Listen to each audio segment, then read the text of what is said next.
Welcome back to the Changing Earth podcast with author Sarah F. Hathaway and co-host Chen Gibson. Blending survival, fiction, and fact to bring you entertaining education that will help you dream, survive, and thrive. And now, here's your host, Sarah F. Hathaway and Chen Gibson. Welcome to the first set of live performer interviews. I have a group of outstanding individuals with me today. I have Phil and Gillian Rabelais. Hey guys, what's up? How y'all doing? Doing well. I have Jordan Smith here with me. What's up, Jordan? Hey. We have the intrepid commander, Mr. James Walton. Haven't heard from him yet. Are you there, James? Tim Monroe here for duty. Yeah, all right. I have Mr. Dave Jones with us right now. Are you there, Dave, or are you still muted out? No, I am here, and he said duty. Duty. We're here for... Yeah, my son was over here laughing. I have Fletcher Hathaway with us here as well, and he does a bunch of roles. Yeah, go ahead and say hello. I do a lot. Yeah, he's our narrator and all kinds of stuff. He had the voice drop, so we brought him in on the narration. Yep. Very cool. Yeah. So why don't you guys just go around?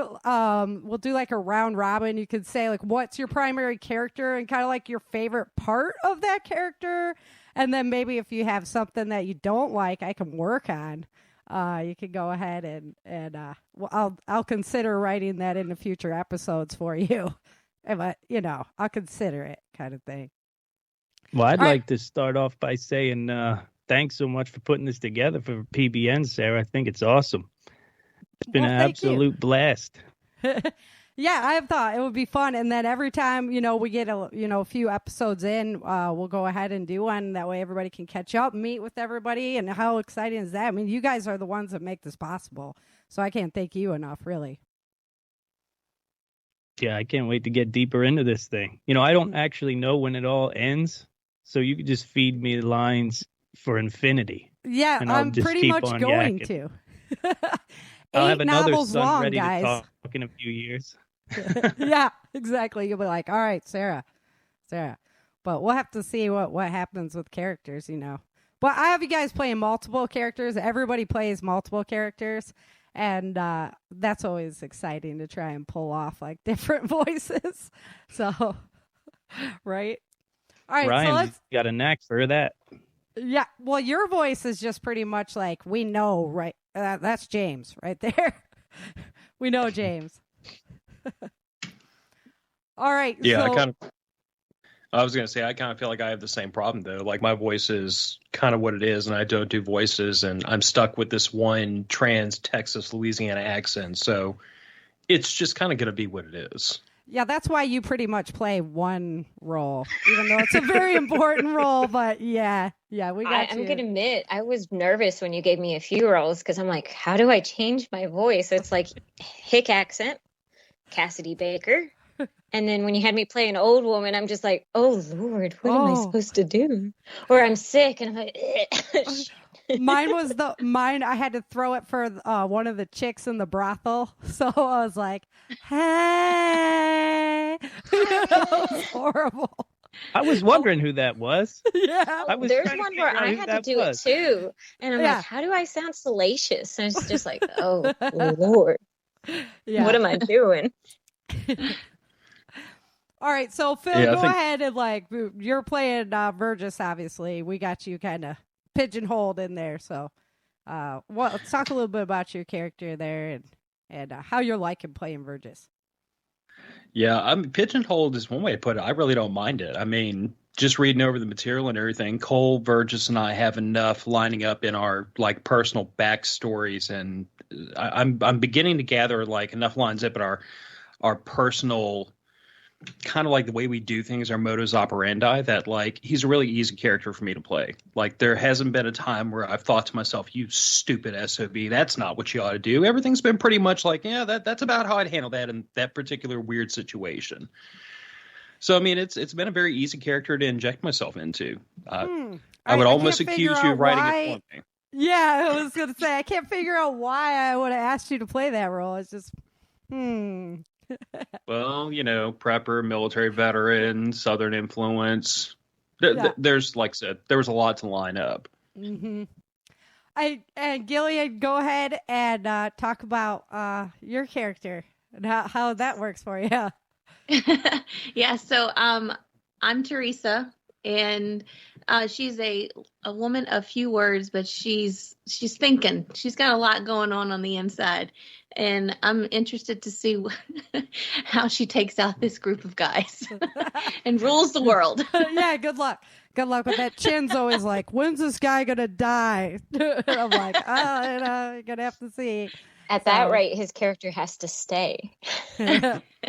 Exactly. That's what I told him. That's why Swenson even got his own book. So, but yeah. I mean, I could totally see Theresa, baking him lasagna with a claymore inside of it. Something suitably grotesque and horrible. But I mean, she baked him a pie. She baked him a pie. Not that I would know anybody that knows how to make IEDs. I could advise you from a technical aspect. But, if you decide to write that in, I can point you in the right direction. I love it. All right. I'll keep that in mind for future episodes. All right, Jordan. Go ahead with Mrs. Cassidy Baker. Man, right. I played Cassidy Baker. It's funny is listening to that season and versus the audio, which I still keep forgetting to send to you. You have to be on my butt about that. I will after the new year. I'll be on everyone. Trust me. That's fine. It's done. Like Christmas. Yeah. And then after the new year, it's like, okay, I'm done putting episodes together. Let's roll. She is basically one of the lead females of the freedom fighters, basically. It was funny because it was one of those once we met, I have a character I need you to play. It's like, oh, okay. Yeah. I can't figure out why I would have thought about that one either. I was like, you got to be Cassidy Baker, man. So, all right, Dave. Interested to hear from you because you have a wide array of characters. Like I know you're much farther down the line than the audience is, but so General McClintock is your main. But how do you pull off a lot of different characters, and you've even taught me some stuff about. Oh, I could play my characters this way or that way. As far as cadence of voice. Yeah, and I think it depends upon what they're speaking about at the time. It also depends upon how early I get up and record these voices before everybody else gets up. Yeah, how loud you could go. Yeah. So it kind of seems like I'm into the microphone like this, No, Fair I enough. did McClintock, and I think it was because I did watch a Liam Neeson movie very recent, right when you were giving me the lines last year. So I said, you know what? That's Liam Neeson. Okay, so I have a particular set of skills Yeah. that I've acquired over a long career that make my, whatever he said in that movie Taken, it's, so that's what I'm trying. That's what I'm thinking about when I'm using that voice or trying to do those lines. Whether it comes across like that or not, I don't think so.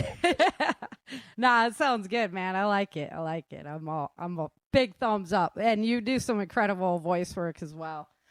All right, James, let's hear about how you like playing Monroe, and then figuring out that you were kind of like Burgess's sidekick there. Oh, I love it. I love being kind of like, especially in the beginning of the story, being the fulcrum between what Burgess kind of is working through on his side, and then the general and the operations over there trying to get him out and about and back into it. And I don't know, I feel a little bit like, and I don't know if I should, but I feel a little bit like comic relief occasionally, which fits in. Yeah, I don't know if the role fits me well or if I fit the role well, but when I do Tim Monroe's lines, they're not that far off from probably what I would say in real life. I was surprised to see Tim Monroe run off with the hookers. That took me by surprise, but that might have been that I was just too like in my own head about him being like me. You know what I mean? Single guy, if you didn't have the whole family life and stuff. Not for long. Hey, no teasers, no spoilers allowed. Yeah, he's great. He's great. He fits me good. I hope it sounds good on your end, and I hope it turned out the way you thought it would turn out when you chose it. And I'd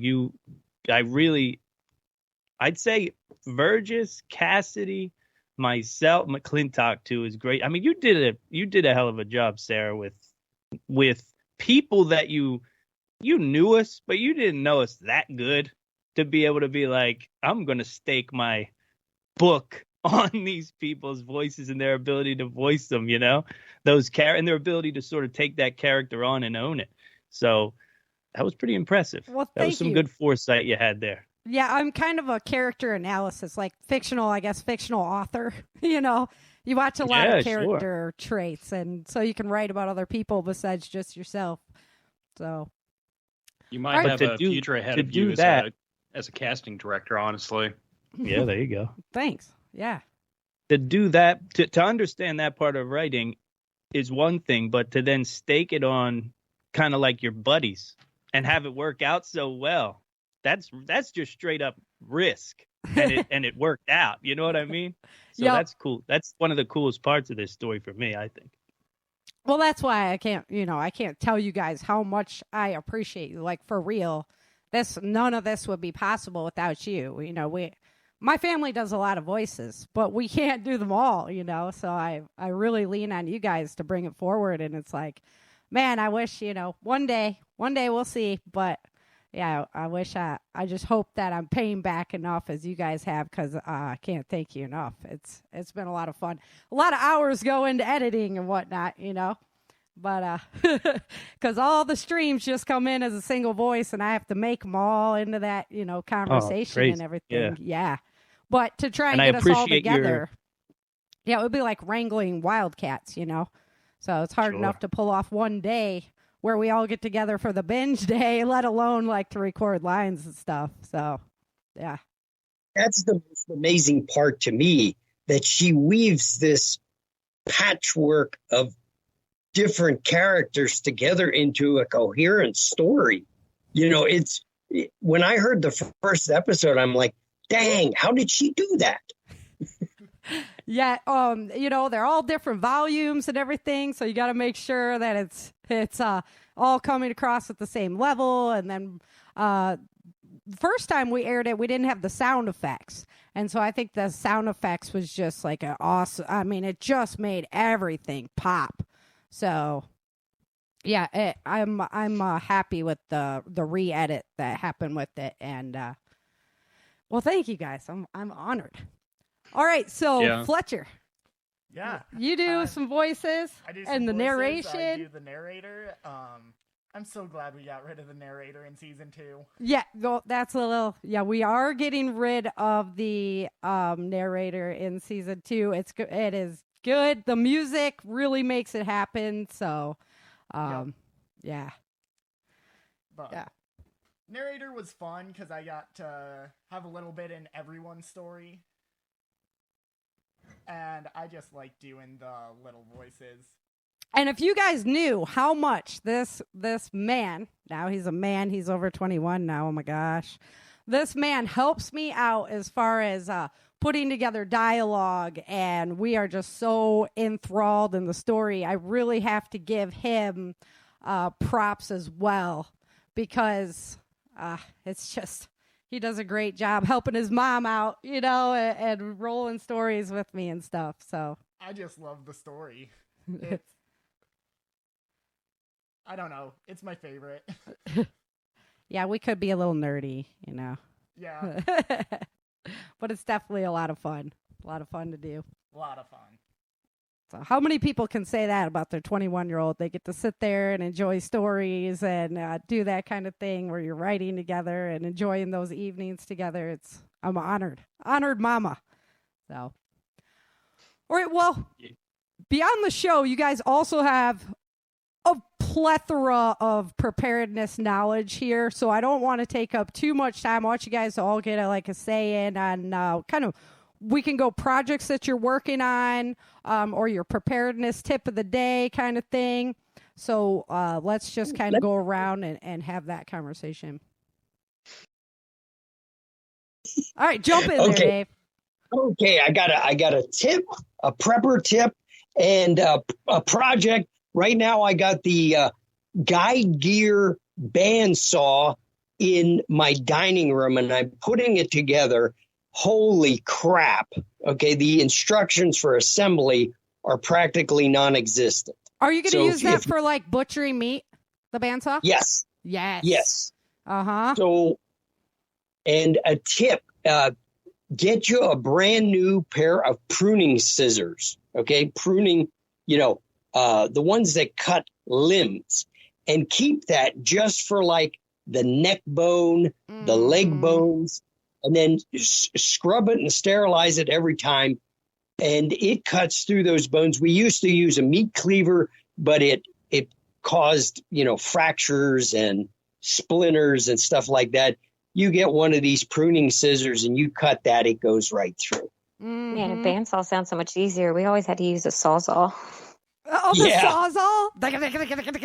When we were hanging either the rams or the pigs, we'd use a sawzall to cut down so we could keep everything outside. Okay, yeah, but like for the bandsaw, you're doing like steaks, and right when you're not into quartering anymore, and like the big work, you're into like making the cuts to put in the freezer. Exactly, making the cuts easier. So once you get the legs and everything off and the back strap, you can cut this thing. Now I did find a video on there on how well it cuts, which is great, but nothing on the assembly. So it's going to be a chore. All right, Phil, over to you. Take her away. Well, I mean, I think a lot of what we're working on is we're still learning from lessons that we experienced during Hurricane Ida. Because, Gil and I, we've lived through a good handful of hurricanes throughout our lives and our life together. I mean, we rode out a Cat 2 and a Cat 1 hurricane here at the house, and we were in perfectly good shape for that. But a Cat 4 was a little more than I think we were. It's more than we were expecting. It's more than we were, frankly, prepared to bite off by ourselves. Like, we had serious challenges to our preps that a lot of things worked.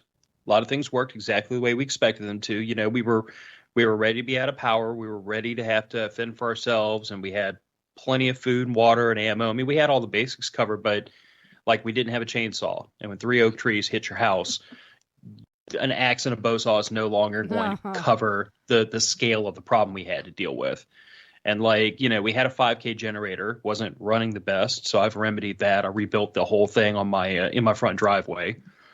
And I've got a duplicate set of parts to rebuild it again if I have to, like whole new carburetor, spark plug, air filters, everything in a vacuum bag sitting in the shed. So if the next time I fire it up and starts acting cantankerous, I just rip it apart and rebuild it again. I've got all the parts sitting away. Yeah, parts are important, man. Car parts, generator parts, yeah, anything that you're relying on like that, yeah, have that. Okay, Gillian. So we have the inside undercover agent in there in Phil's land right now. Oh, Jesus. Yeah. So I'm curious, what are you doing on the preparedness front? And where's your focus? How are your focuses different than a generator?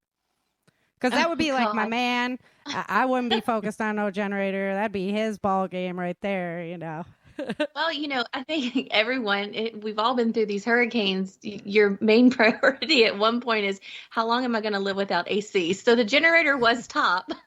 That makes sense. And how much food am I going to have to throw away? Like Phil said, we learned a lot. There was not enough anxiety medication or alcohol in the house to get through that night, but we managed. I think my main focus that during that whole time was, how are we going to keep Piper not scared of storms? How is this going to affect her? How can we keep her focused on something else? Where are the board games? Anything just to keep her to face this a little bit easier. We had given the dog enough CBD oil that she slept through the whole thing. So we weren't worried about the dog, but we couldn't dope up the child. So fair enough.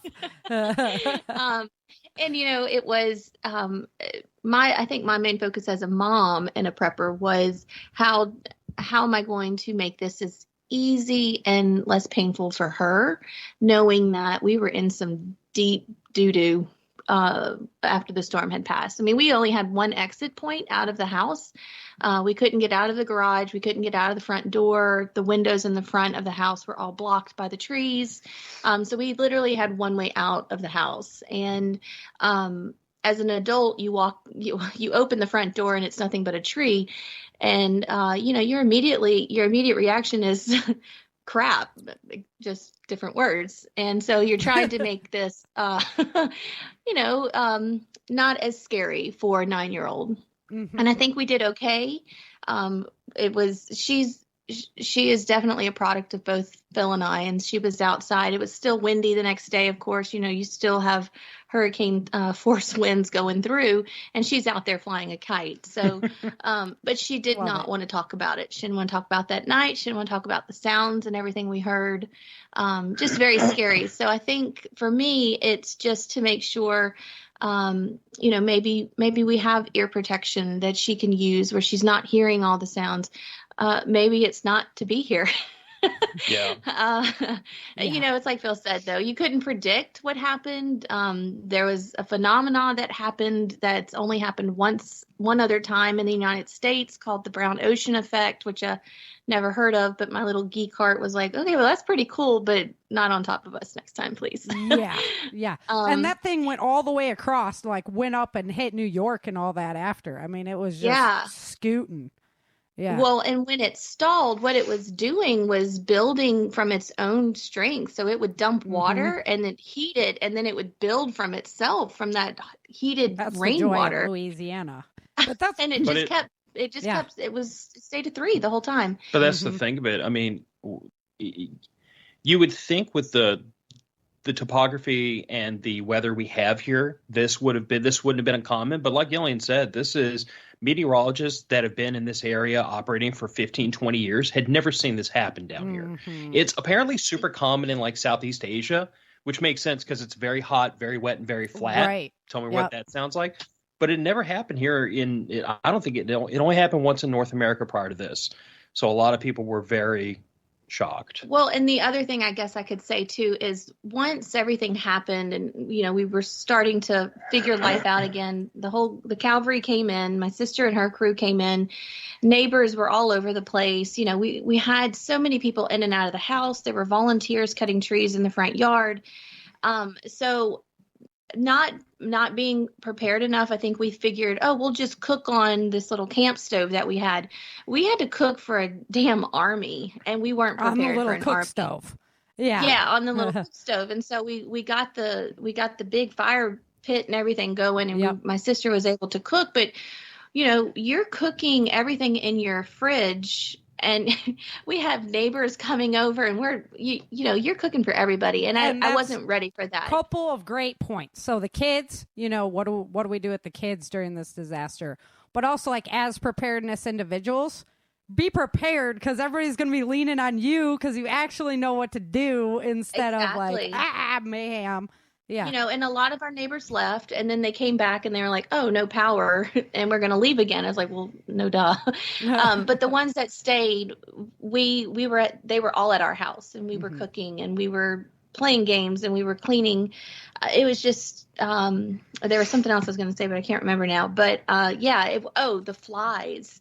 I wasn't ready for the flies, and, making sure you have enough garbage bags to dump everything because there's no sanitation crews aren't coming to pick up your garbage. They can't make it down the street. So there was a lot of eye-opening experiences that happened during that time. Like, the worst fear is like a national triage situation where like everybody is kind of getting hit, so there's nowhere to like really go to. These are definite issues that you'd have to be thinking about.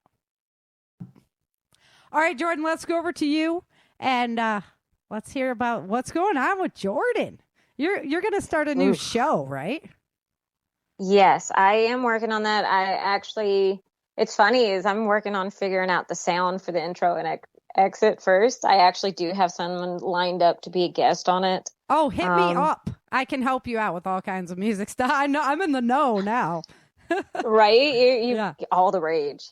I actually do love how, not trying to digress for a second, but I do love the music and audio you put with all of the voice acting that's going on. Yeah, it turned out cool. But no, so it's funny is the podcast you're going to be getting from Jordan now or here soon is not what you were getting a year ago or 2 years ago or whatever. It's funny is how off the path it is, actually very off the path. Completely different insight. If you asked me 5 years ago, 2 years ago, hell, even 6 months ago, definitely not what I would have thought. Definitely not what I would have thought. But I will say this is it's going to be interesting. I don't want to give away too much because there's still some things up in the air. I'm not 100% definitive of whether or not I'm going to address. I do still want to stay on the prepping, but I do want to pull more externally than I do personally, especially from the family aspect. But I will tell you this, Prepper Camp gave me that that bit of rejuvenation, that vigor I needed to really be like, hey, come on, it's time to keep going. It's time to. I actually thought I had lost my passion for all of it until I went. It was like basically Phil could have smacked me in the face and said, "You idiot, this is where you belong," which he kind of did verbally. So thank you. I needed that, Phil. That big brother pop against the head. Hey, quit being I a tried to be dumbass. gentle about it.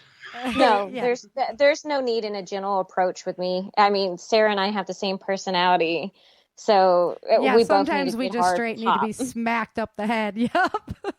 Hey, quit trying to go through the wall. You can just walk around it. Ding dong. Right. Put the arm out if the midgets start swinging. We're fine. We can't get past that. Yep. But So no, true. it has been a huge change of figuring out. My lifestyle is completely different. It's funny is what I don't have versus what I do have. And the whole mindset, it personally in chat, we were talking about the homeless population and seeing it where I'm at now versus where it was. It gives you a whole new insight instead of looking at them and being like, oh, they're homeless. Now I'm looking at and seeing what is it he's carrying on his bicycle? How is it that he's utilizing this? It's just it opens your eyes. Learning the hobo symbols too. You got to learn the hobo symbols. They have this whole language, that they use, and they'll point each other to like where food is, where water is, where like contaminated water is that you don't want to drink. And once you learn these symbols and you start looking around at bridges and things like that, you'll see them. And I have found in this area where they like to dwell, like where they like to really hang out. And it's funny is I've noticed this over the years, but even more so recently is they love large populous areas, large tourist areas where there's going to be a lot of foot traffic. So more people are more likely to help financially, or whether it be food or drink or whatever. So it's very interesting to see them more dense in certain areas than you would see in a more urban, a more rural or country setting than you do in a higher population. Absolutely. And honestly, if you want to know how to survive, go talk to the homeless people because they do it like every day.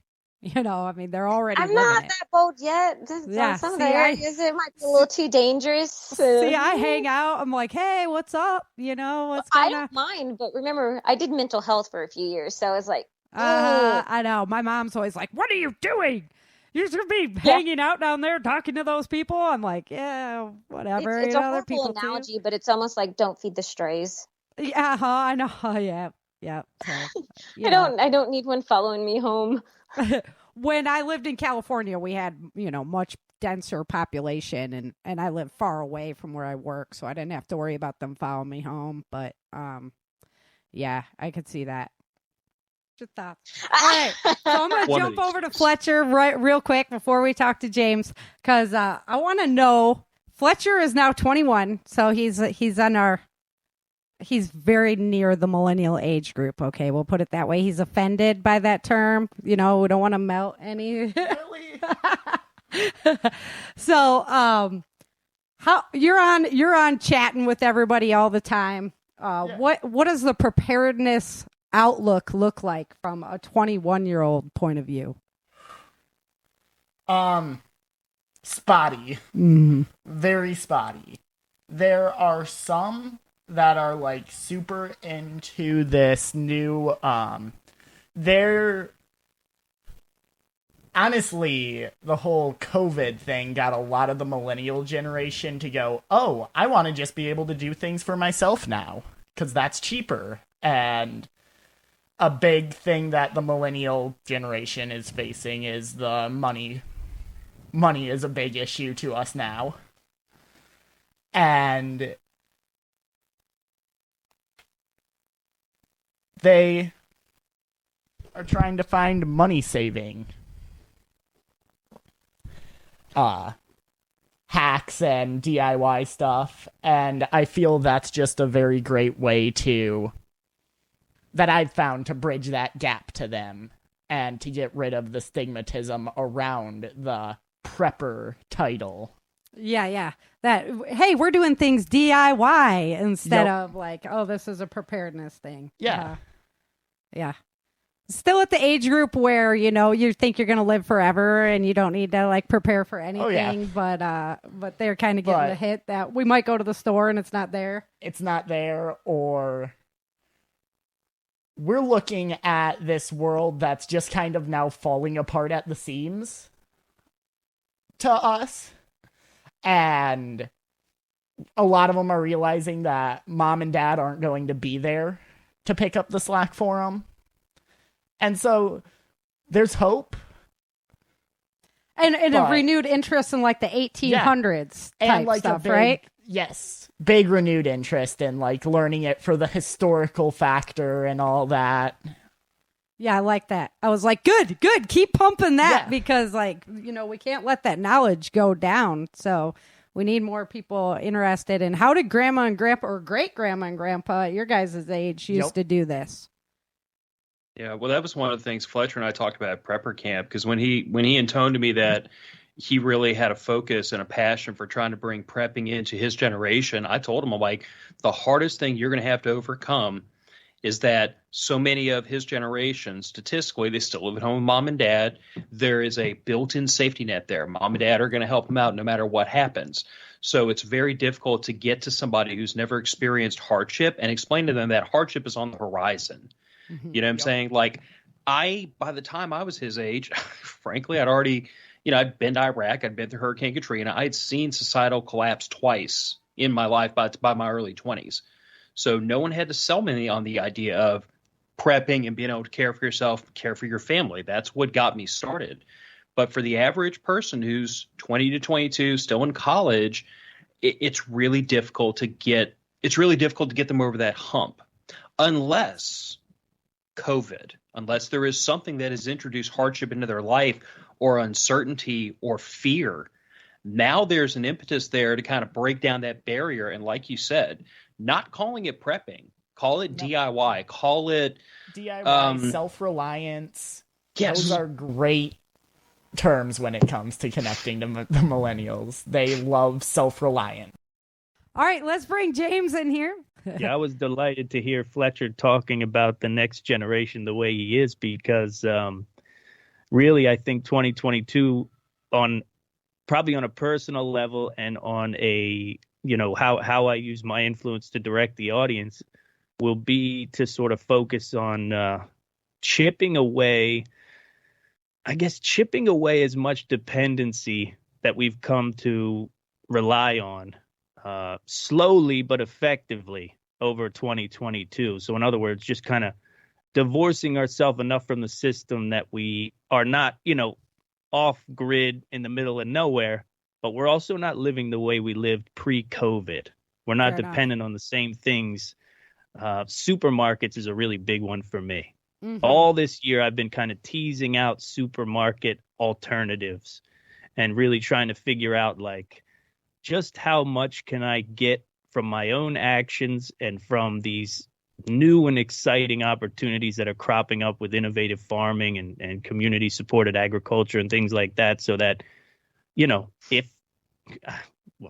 but when things start to tighten up at supermarkets, be it one way or another, be it by force, be it by, whatever. Yeah. That there's alternate avenues.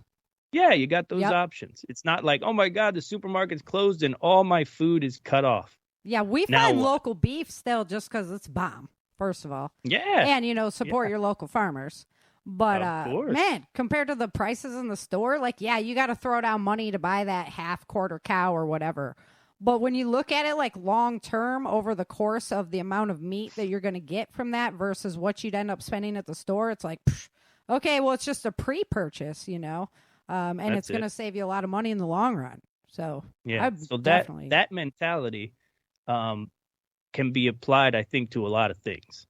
Mm-hmm. You know what I mean? And unfortunately, I made a member video for this, so I don't want to break it all down. Plus, it'll take a half hour. Yeah, no, and just, buying surplus when it's available. I even buy, they have carrots that come in the feeder bags for deer and stuff like that.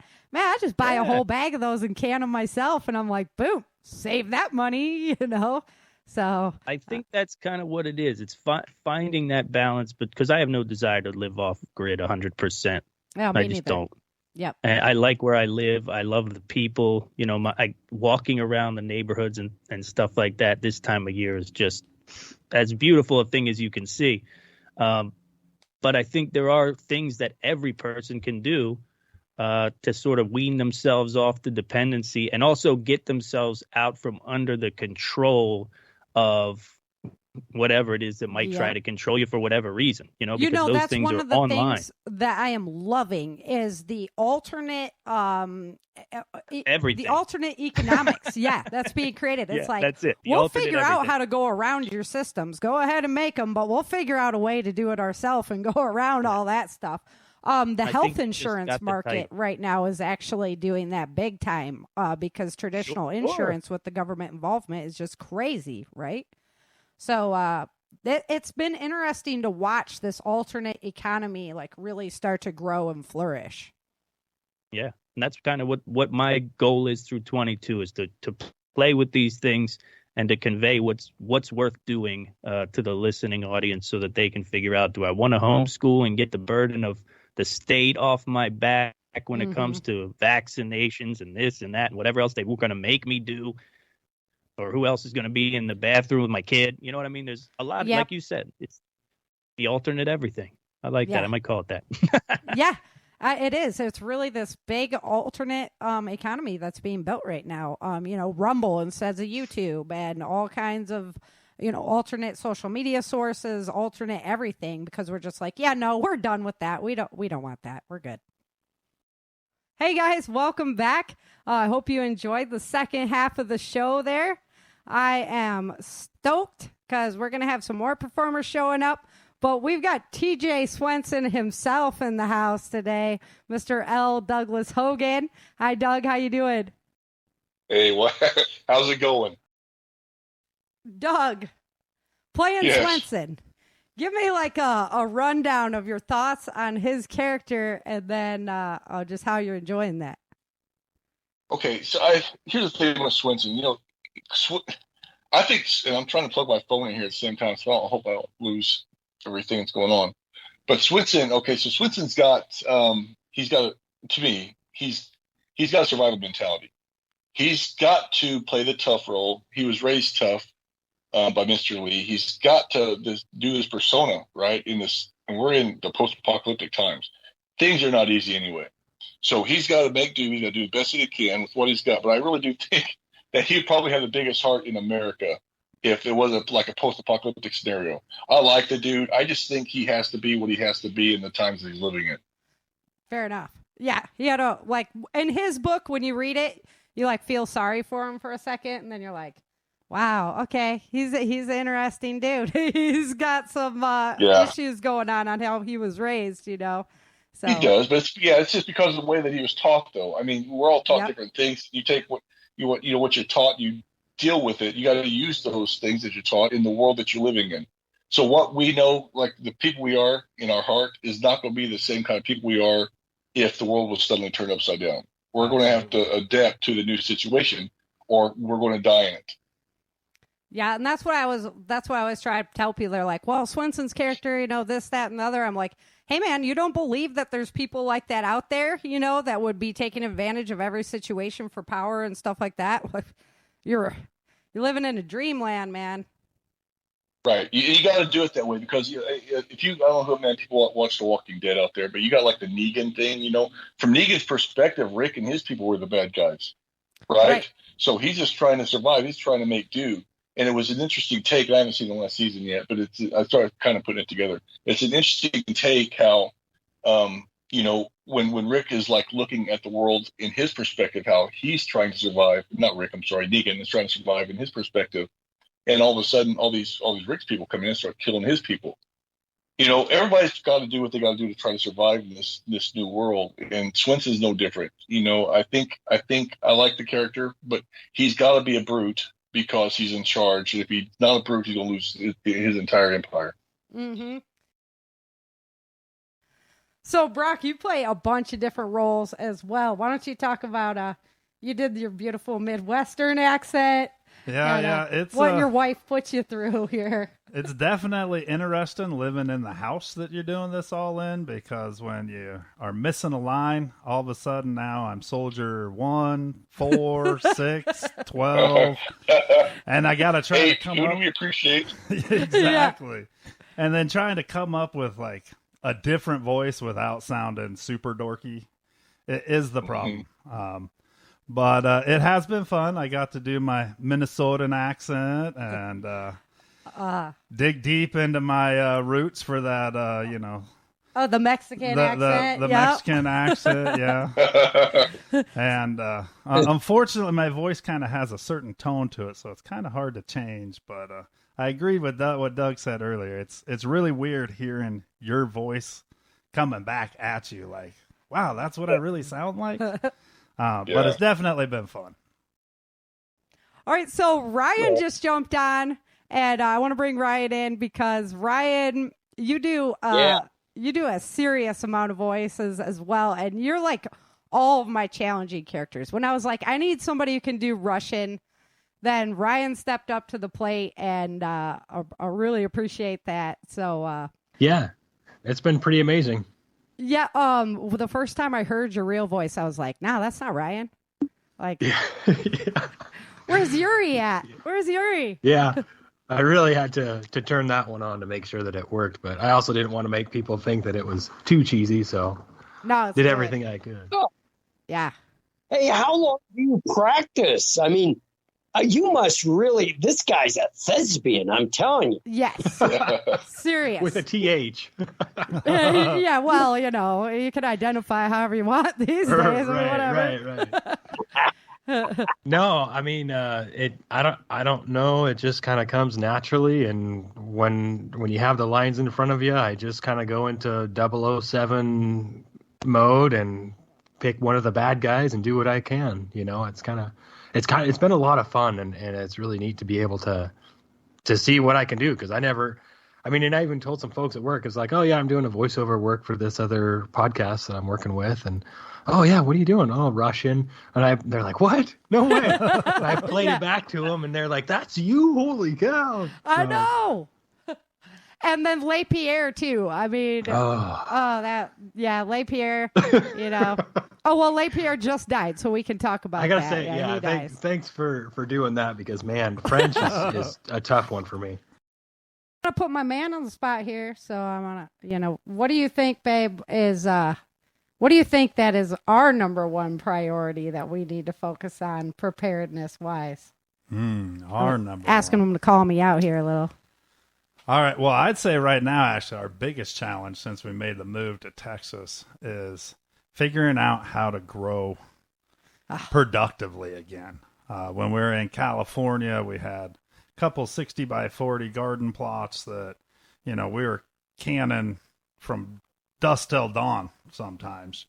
And since we moved out here, we've definitely had a big challenge with figuring out how to grow in this different climate. We've had a little bit of success, and we did a little better this year than we did last year. But being able to build our food stores back up off our own garden is it. We did put the fruit trees in and the blueberry bushes. Yep. So we're starting to get that going back on our little plot here. But yeah, I would say that would be our biggest. And here I thought you were going to say firewood because we still haven't gone and got that Oh, after no, the I'm winter not worried we had about last firewood. winter. We live in Texas. It don't get cold Yeah. here. That's what he said last year, and we had the snowstorm from hell. Yeah, -11. Uh-huh. No firewood. Yeah. It was a fun time. Yeah. No, but you are right. That has been a big challenge. The different geographical regions, and we did really good with gardens. Yeah, before, and knowing so. how to grow in those. Yeah. Yeah. All right, Doug, I'm going to swing it back around to you. Number one threats on the horizon. And so I can't wait to hear your response on this one. Because there's so many to choose from right now. There are, but I kind of always look at things from the security aspect because it's all I know. I've been, from the time I was a kid, I was in the Marines for 4 years, and I jumped into the correctional industry, into law enforcement, and that's all I know. But right now, something we need to be watching out for the most, and just keeping a weary eye on, is the erosion of our individuality and our rights. Primarily, I'm not even so much concerned for freedom of speech as I am the Second Amendment, because once we lose the Second Amendment, we lose freedom of speech anyway. So we need to make sure, because we're slowly being eroded. And I wrote about it. I've wrote about it a lot, and I've talked about it a ton too. They may not be able to come and knock on our doors and take away our weapons. I know that's been something everybody's been worried about for years, but that's just not plausible. What is plausible is the erosion of our and just regulation. So the government is going to slowly regulate and make things more and more. You've seen it already. You go to Walmart, you can't find any ammunition on the shelves at Walmart. The only place you can really find ammunition, you go see your place. Do they have Rural King in Texas? Rural King is a big place. Okay, it's a big place in Midwest. It's a Christian base, kind of like Hobby Lobby. You guys got Hobby Lobby? Oh, yeah. Kind of a Christian base. So it's kind of a Christian base organization, and the businesses are, and they don't fall in line with the government's desire to regulate, and so they keep their stocks, they keep their shelves stocked with ammunition. So when Walmart might say, okay, well, because there was a shooting in this school, we're going to stop selling ammunition, thinking that's going to take care of the problem. Rural King sees the importance of not doing that, right? Because just because there's one idiot out there that represents not even a fraction of a fraction of the population acting stupid, Walmart acts on it and they take everything off. So Rural King don't do that. So, we need to be wary of that. We need to be finding our ammunition when we can. We need to be saving it. And because it's getting harder and harder to find. And as much as I love shooting and going to the range, once you have that skill, it's a skill that you can maintain. It's like learning to ride a bike. Once you know how to ride a bike, you don't forget how to ride a bike. Once you know how to shoot, you don't forget how to shoot. The only thing you need to be careful about is sometimes over the years, your weapon, you might lose your zero. You might bump your rear sight or move your apertures around a little bit. So sometimes you need to take it back out there and make sure that it's still accurate. How about you, Ryan? What's on your radar as biggest threat for us coming up here? It's kind of weird. It's a moving target. And I'm glad you asked this question, because a lot of times people are like, oh, what are you prepping for, for your whole life? Well, it doesn't work that way. It doesn't work that way, right? Yeah. Things change, from a day to day or season to season, or even election to election. And I think, like Doug was saying, man, ammo prices and accessibility is down the tubes, really. I'm really fortunate because my dad has been reloading ammo since the 70s. So every time he comes down, he'll bring down a couple hundred rounds that he's just decided to put together for me for no reason. And, it's like, that is priceless. That is invaluable as a skill set. And it's the type of thing where it's like, man, sometimes I wish that I just knew how to do that kind of stuff 20 years ago so that I could have that in my back pocket. It's not too late. It's never too late, but it's kind of along the lines of what Doug was saying with regulation too. I think the biggest holdback that we're facing is going to be the regulation of your freedoms. And what I mean by that is, here I went on a major rant on Tuesday on my last show because I was denied access to a FEMA-sponsored training at the Anniston headquarters in Alabama because I'm not vaccinated. When I signed up, they said that, okay, as long as you have a negative test, you can go, or be vaccinated and you can go. Well, because of the regulations and the mandates and all this and other thing, I've basically been outed from participating in a FEMA training, a federal training that is designed to be able to help people survive, basically. And this particular one was hazardous materials training to be able to work with hazardous chemicals and things like that, sarin gas and other kinds of things. So it's not exactly, your fly-by-night kind of thing. This is happening. And it's happening to people whether they know it or not. And to me, it was really a rant on my podcast because I was like, we've got things that are happening that is a form of erosion. It's just like an undertow where these things happen, and it's not something that is elected in. You don't choose these things, right?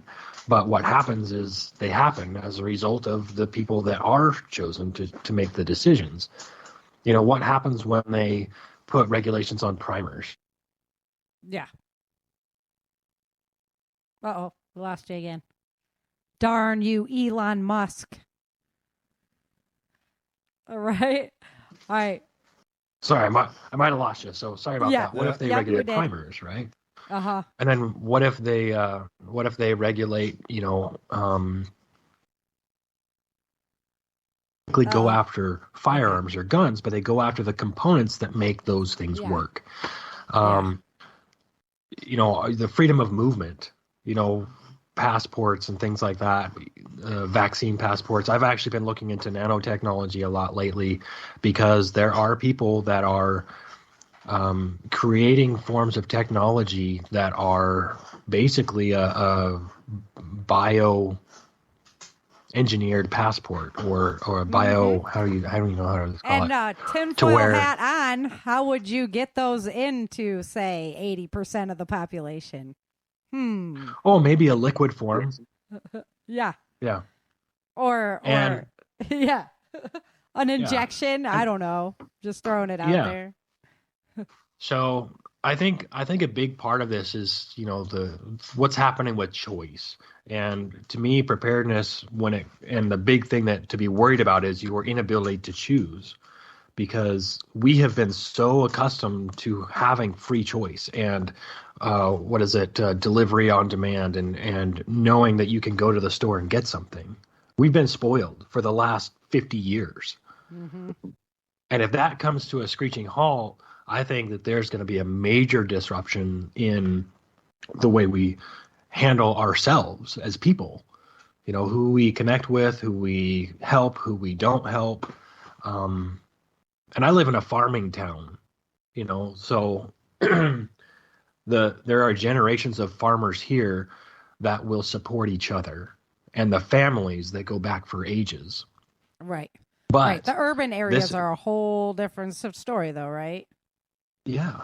And as the exodus from these urban areas change, I even mentioned this on my podcast last week too, that, the price of my house that I sold 5 years ago has doubled. Yeah. And it's insanity because you could not afford to physically live there and pay that mortgage. I could barely afford to live there and pay the mortgage that I was paying, working, a normal job, blue collar job. And it was just kind of like, it's really eye opening because we're getting priced out of survival. And it's kind of, it's something that we as preppers really need to pay attention to. That's why I'm really ramping up on food, essentials, making sure that I have, firewood piled up, and I have the stuff that I need to get me through till the next election.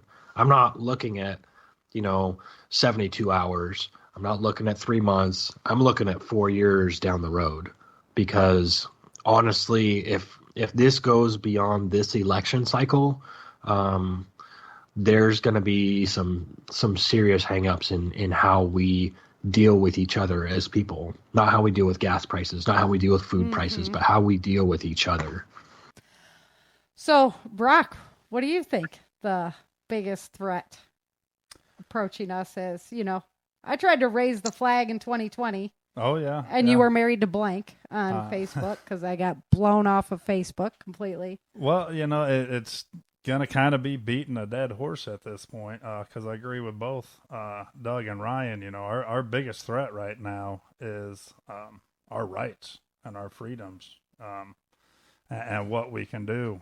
Ryan touched a little bit on it there about, just the freedom of travel that we're losing right now, because you don't have your papers. That's going to really start putting a big burden on us socially.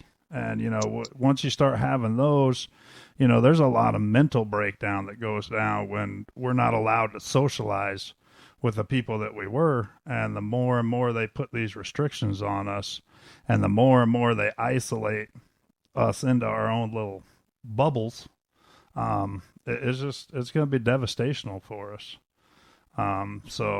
Yeah, I was looking at like the suicide numbers from last year. Absolutely insanity, like how much it is really having a mental impact on people, this forced what they're doing. But yeah, and who knows? You always say, it's a race between Mother Nature and society right now. And some days you kind of almost wish it was Mother Nature that was going to win. But we'll just have to wait and see. Sure would get everybody thinking about something else, that's for sure. Yeah. All right, man. Well, thank you so much for your hard work. And Ryan, you guys, the show couldn't go on without you and Brock and my family. And thank you so much for all the hard work you guys put into it. It's awesome. I can't thank you enough, honestly. Absolutely. Thank you. It's been a fun opportunity. All right. You guys take care. Take care, guys. Bye. All right. Bye. Have a good one. All right, guys. Thank you for joining us for the special edition of the Changing Earth audio drama. I hope you enjoyed the binge day and all the great interviews with all the spectacular guests on. As I always say, honestly, I do a lot of writing, a lot of editing and planning, but without all of my friends and my family and this wonderful network, I really couldn't make it happen. So thank you. Think about coming over to ChangingEarthSeries.com and joining the membership program. Every bit helps to make the Changing Earth world go round. So thank you guys for listening. Have a great Sunday evening. Thank you for joining Sarah and Chen for this episode of the Changing Earth podcast. Don't forget to pick up your copy of Day After Disaster at www.authorSarahFHathaway.com. If you love the Changing Earth series,